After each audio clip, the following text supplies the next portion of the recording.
اعوذ باللہ من الشیطان الرجیم بسم اللہ الرحمن الرحیم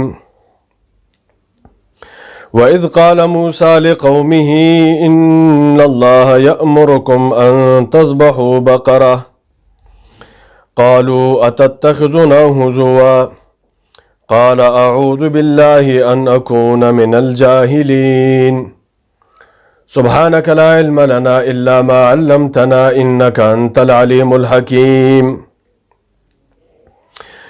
ان آیات کے اندر اللہ رب العزت ایک واقعہ کا پس منظر بیان کرنا چاہتے ہیں۔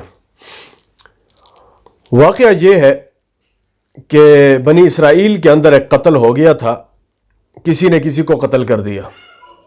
اس کے بارے میں مفسرین کے اقوال بہت ہیں، لیکن جب قرآن مجید نے ایک چیز کو ذکر نہیں کیا ہے تو اس کو خام خواہ اپنی طرف سے متعین کر کے بیان کرنے کی کوئی ضرورت نہیں ہے، جبکہ وہ صحیح احادیث سے ثابت بھی نہ ہو۔ تو ایک قتل ہو گیا تھا، اس کے بعد اللہ رب العزت نے ان کو حکم دیا کہ ایک گائے کو ذبح کرو، گائے کو ذبح کر لو۔ تو گائے کو ذبح کرنے کے بعد ہونا تو یہ چاہیے کہ بس بھائی گائے ذبح کر لو، وہ آ کر کے کسی نہ کسی ایک گائے کو ذبح کر لیتے، لیکن انہوں نے اس کے اندر سوالات پیدا کرنا شروع کر دیے کہ وہ اس کا رنگ کیسا ہونا چاہیے، کتنی موٹی ہونی چاہیے، کتنی پتلی ہونی چاہیے، وہ کتنی عمر کی ہونی چاہیے، اس کا کلر کیسا ہونا چاہیے، وغیرہ وغیرہ، اس طرح کے مختلف انہوں نے سوالات کرنے شروع کر دیے۔ تو ایسے سوالات کرنا شریعت کے اندر یہ ایک ممنوع عمل ہے۔ جو چیز اللہ کی طرف سے مأمور ہے، جس چیز کا حکم دیا گیا ہے، بس اس پر عمل کر دینا چاہیے۔ اور جو لوگ جتنے کسی کام کے اندر ٹمکٹوئیاں کرتے ہیں، جتنا اس کے اندر باتیں کرتے ہیں، جتنا چمگوئیاں کرتے ہیں اور نقطوں پہ نقطے نکالنے کی کوشش کرتے ہیں، بال کی کھال نکالنے والی بات کرتے ہیں، تو ان کے لیے اتنی ہی زیادہ مشکل ہوتی ہے۔ تو تفصیلی آیات ہیں، آج ہم ذرا جلدی پڑھتے ہیں۔ وَإِذْ قَالَ مُوسَى لِقَوْمِهِ، اور یاد کریں اس وقت کو جب کہا تھا موسیٰ علیہ السلام نے اپنی قوم سے، إِنَّ اللَّهَ يَأْمُرُكُمْ، بے شک اللہ پاک تمہیں حکم دیتے ہیں، تَذْبَحُوا بَقَرَةً، کہ آپ ایک گائے کو ذبح کریں۔ اس سورت کا نام سورۃ البقرہ اسی لفظ سے پڑا ہے، گائے سے۔ قالو، تو انہوں نے کہا، تتخذونا ہزوا، کیا آپ ہمارے ساتھ مذاق کرنا چاہتے ہیں، آپ ہمارے ساتھ ٹھٹا کرنا چاہتے ہیں۔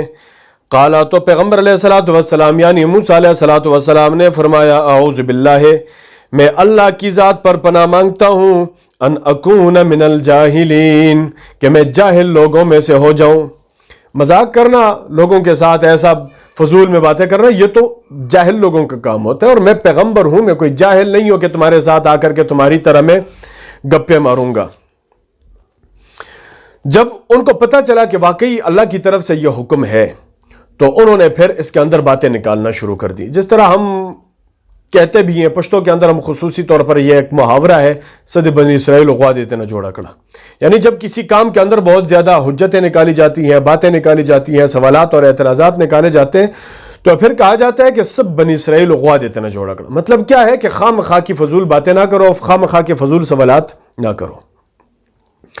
قالو، تو انہوں نے کہا، ادعو لنا ربک، ادعو لنا ربک، پکاریے اپنے رب کو ہمارے لیے، یبین لنا، تاکہ وہ ہمارے لیے بیان کر دے، ہمارے سامنے بیان کر دے، ما ہی، کہ یہ کیسی گائے ہونی چاہیے، کیونکہ گائے تو بہت ساری قسموں کی ہوتی ہے نا، کون سی گائے ہونی چاہیے۔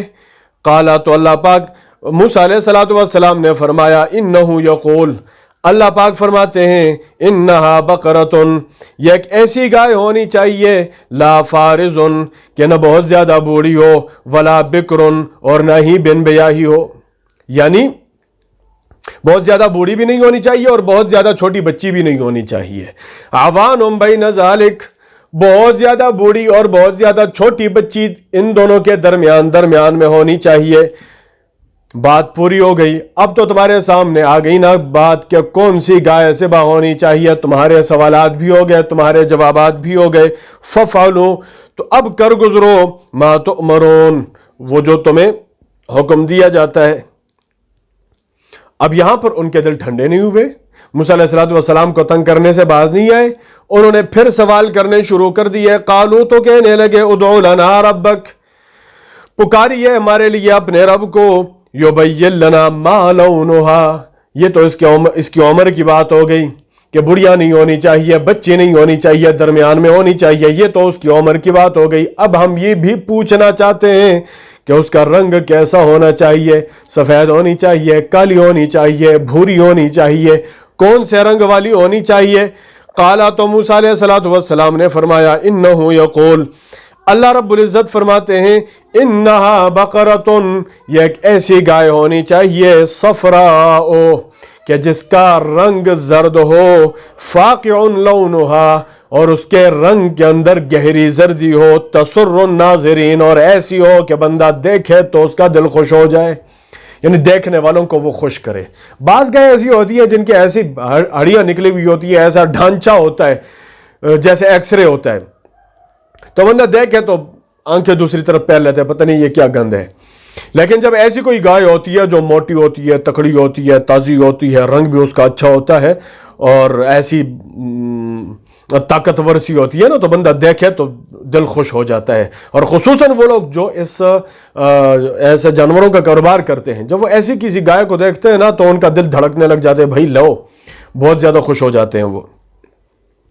قالو, تو انہوں نے تیسرا سوال کرنا شروع کر دیا, ادعو لنا ربک, اے موسیٰ ہمارے لیے اپنے رب کو بلائیے, ان سے پوچھئے, یبین لنا, تاکہ وہ ہمارے سامنے بیان کر دیں, ما ہی, صرف عمر کی بات تو نہیں ہوتی نا, صرف رنگ کی بات تو نہیں ہوتی, اس کے اندر تو بہت ساری باتیں اور بھی ہوتی ہیں, وہ ہمارے سامنے کھول کے بیان کر دیں تاکہ ہم بات کو سمجھ لیں, اور سمجھنے کے بعد ہم عمل کریں. تو ان البقرہ تشابہ علینا, کہنے لگے کہ گائے تو ہمارے اوپر گڑبڑ ہو گئی ہے. گائے کے اندر لمبی بھی ہوتی ہیں, چھوٹی بھی ہوتی ہیں, موٹی بھی ہوتی ہیں, پتلی بھی ہوتی ہیں, رنگ کے اندر بھی مختلف ہوتی ہیں, عمر کے اندر بھی مختلف ہوتی ہیں, صفات کے اندر بھی مختلف ہوتی ہیں, تو کون سی گائے کو ہم ذبح کر لیں. ان البقرہ تشابہ علینا, یہ گائے تو ہمارے اوپر, یہ بیل تو ہمارے اوپر گڑبڑ ہو گیا ہے, ہمارے اوپر شبہ پڑ گیا ہے. وَإِنَّا إِن شَاءَ اللَّهُ لَمُهْتَدُونَ, اور ہم لوگ اگر اللہ نے چاہا تو ہدایت پالیں گے, راہ پالیں گے. دیکھیں نا, حدیث میں آتا ہے رسول اللہ صلی اللہ علیہ وسلم نے فرمایا کہ ان لوگوں نے اگر یہ لفظ انشاءاللہ نہ کہا ہوتا تو یہ ساری عمر گائے کے پیچھے سرگرداں رہتے, اور ان کو گائے سمجھ میں نہ آتی کہ کیسی گائے ہونی چاہیے. پھر یہ یہاں تک بھی آ جاتے ہیں اس کے سینگ کتنے ہونے چاہیے, چھوٹے ہونے چاہیے, موٹے ہونے چاہیے, لمبے ہونے چاہیے, مڑے ہونے چاہیے, سیدھے ہونے چاہیے, کان کیسے ہونے چاہیے, اس کی آنکھیں کیسی. مطلب ان لوگوں نے سوالوں پہ سوال کرنے تھے, لیکن جب انہوں نے یہ لفظ کہہ دیا انشاءاللہ, اگر اللہ نے چاہا, تو اسی لفظ انشاءاللہ کی وجہ سے اللہ پاک نے ان کے لیے آسانیاں پیدا کر دی تھی. قالا, تو موسیٰ علیہ السلام نے فرمایا, انہو یقول, اللہ رب العزت فرماتے ہیں, انہا بقرتن, یہ ایک ایسی گائے ہونی چاہیے, لا ذلول, جو محنت کرنے والی نہیں ہو, محنت کرنے, وہ تمہارے کام آنے والی نہ ہو, تمہارے لیے مسخر ہونے والی نہ ہو, تمہارے کام برداشت کرنے والی نہ ہو. ہاں جی, تثیر الارض, ایسی گائے جو زمین کو جوتنے والی نہ ہو, ولا تسقی الحرث, اور کھیتوں کو پانی دینے والی نہ ہو. مطلب تم اگر کوئی کام اس سے لینا چاہو تو وہ تمہارے کام کسی کام نہ آئے. ایسی گائے ہونی چاہیے جس پر تم نے کوئی کام نہ کیا ہو, جس سے تم نے کوئی خدمت نہ لی ہو, جس کے اوپر تمہارے, مطلب کہ وہ ایسی گائے جو صاف ستھری ہو, ہر قسم کی خدمتوں سے, ہر قسم کی محنتوں سے, ہر قسم کی کمزوریوں سے پاک ہو. اچھا, پھر آگے فرمایا مسلمتن, وہ بے عیب ہو, لا شیۃ فیہا, جس کے اوپر کوئی عیب نہ ہو, کوئی داغ نہ ہو, یعنی جسمانی طور پر بھی, ظاہری طور پر بھی, اور باطنی طور پر بھی ہر قسم کے عیوب سے وہ مکمل طور پر پاک گائے ہو. قالو تو کہنے لگے الآن جئت بالحق، ہاں ابھی آپ نے ٹھیک بات کر لی. مطلب کہ دیکھنا قرآن مجید کے اندر اللہ رب العزت نے ان لوگوں کے بارے میں رسول اللہ صلی اللہ علیہ وسلم اور صحابہ کرام کو خطاب کر کے بھی فرمایا ہے کہ اپنے رسول سے ایسے سوال نہ کیا کرو کما سئل موسیٰ من قبل، جس طرح موسیٰ علیہ السلام سے اس سے پہلے سوال کیے گئے تھے. اور لازمی بات ہے جتنے سوال زیادہ ہوتے ہیں اتنی ہی مشکلات زیادہ آتی ہیں، خامخواہ کی پریشانی آتی ہیں. اگر ان لوگوں نے کوئی سوال نہ کیا ہوتا اور سیدھے سیدھے جا کر کے ایک گائے کو ذبح کر دیا ہوتا تو اللہ کے دربار کے اندر وہ قبول ہو جاتی. لیکن ان لوگوں نے اپنے لیے خامخواہ کی پریشانی بنا دی اور سوال پہ سوال، سوال پہ سوال، سوال پہ سوال.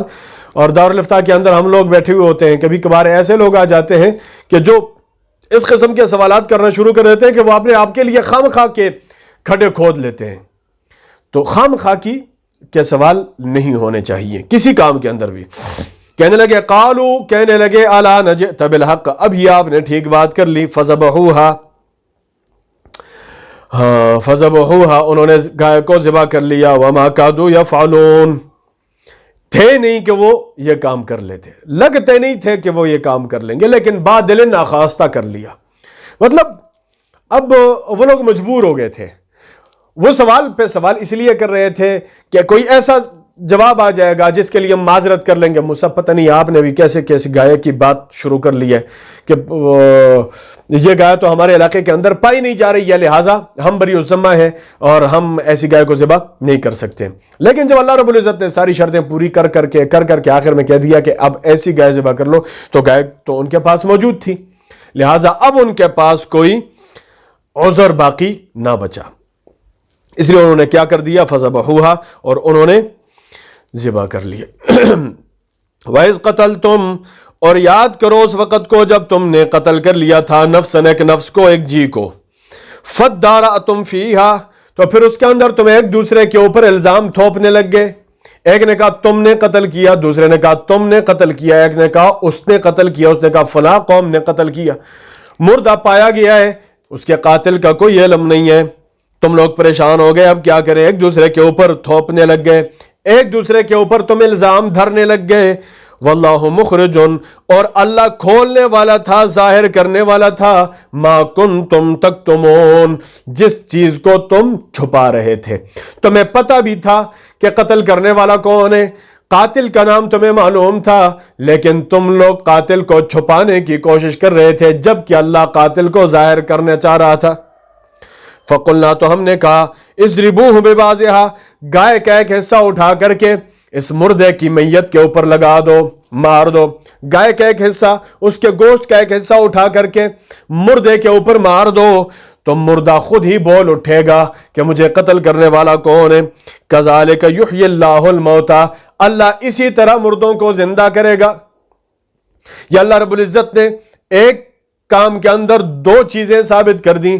ایک چیز تو یہ کہ انہوں نے گائے کا ایک ٹکڑا اٹھایا گوشت کا اور مردے کی میت کے اوپر لگا دیا تو مردہ جی اٹھا، وہ بیدار ہو گیا، اس کے اندر روح واپس آ گئی، وہ زندہ ہو گیا اور اس نے قاتل کا نام لے لیا اور پھر مر کے لیٹ گیا. ٹھیک ہے، ایک تو یہ بات ہو گئی کہ اللہ اس طرح کی باتیں کرنے پر قادر ہے. دوسری بات کیا ہے، کذالک یحیی اللہ الموتى، اگر کسی کے دل کے اندر یہ خیال آتا ہے کہ اللہ پاک مردوں کو زندہ کیسے کرے گا، تو اللہ نے دنیا کے اندر ہی بتا دیا کہ تمہارا زندہ کرنا میرے لیے کوئی مشکل نہیں ہے. کذالک، اسی طرح یحیی اللہ، اللہ زندہ کرے گا الموتى، مردوں کو، ویریکم آیاتہ، اللہ دکھاتے ہیں تمہیں نشانیاں اپنی، لعلکم تعقلون، تاکہ تمہارے اندر عقل آ جائے، تاکہ تمہیں سمجھ اور بوجھ حاصل ہو جائے. اللہ نے تمہیں عقل بھی دی، آنکھیں بھی دی، کان بھی دیے، اسی طرح تمہیں سمجھنے اور سوچنے کی صلاحیتیں دی ہے. لیکن تم لوگ اتنے بدبخت ہو کہ جو اسباب اللہ نے تمہیں سمجھنے بوجھنے کے لیے عطا کر دیے ہیں تم ان پر سمجھنے بوجھنے کی کوشش کرتے نہیں ہو. اللہ نے تو سب کچھ کر دیا ہے لیکن تم لوگ سمجھنے بوجھنے کی کوشش نہیں کرتے ہو. ثم قست، پھر اللہ رب العزت فرماتے ہیں کہ اللہ پاک نے پھر تمہیں، ثم قست قلوبکم، پھر تمہارے دل سخت ہو گئے، من بعد ذالک، اس واقعے کے بعد، فہی کالحجارہ، تو تمہارے دل کیا ہو گئے، پتھروں کی طرح ہو گئے.